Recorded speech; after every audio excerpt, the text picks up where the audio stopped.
Welcome back to Sucker Punch, Oakland. Tonight we're talking to Chuck.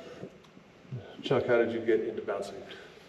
Okay, so I'm now 56, so I'm going to go back in the wave back. When I was 16 years old, a guy named Harry Liris was a guard at, what's the big prison on the water? San Quentin. San Quentin. And he would do a youth program for under 18 dance club. He was a big 80s new wave guy. And he would use it as like a youth center thing. And so he'd rent this place on Walnut Creek, and I was 16 at the time, and I was his door guy for the thing. So it's like the first time ever. So you were a door guy in an underage club, as an underage. As an underage kid, yes.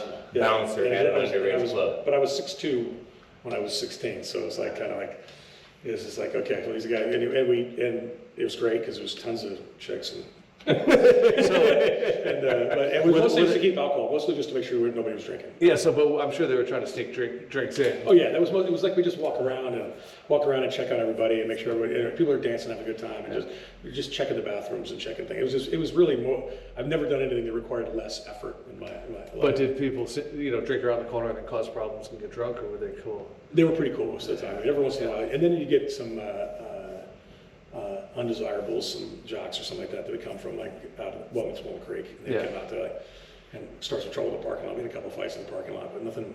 That was a pretty easy run as far as I went. And Were the other door guys also underage? Yeah, all of us. The only person that was an adult there was this prison guard. Yeah. Oh, okay. Wow. It was called Primary Walnut Creek. Yeah, it was. Wow, Primary Walnut Creek. Yeah, 1980s, 1980.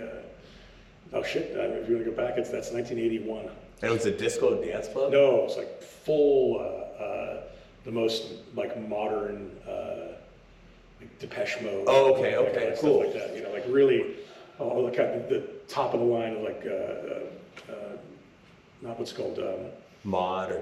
No, there was some people would come there. Something was very open to many different people, but you hear the specials and you hear, and there'd be a lot of some Soundgarden, but it would mix in. Yeah, it was good. It was a fun. You always wondered the motivation of the guys running the underage club. You think he was doing anything shady? Honestly, all the years I've known the guy, and I still see him. I talk to him online. He really gave crap. Yeah, It was just one of those. Okay, my head always goes the fuck Everyone's bad. As far as I was like, okay, yeah, all right. So they're all underage, everybody. Yeah.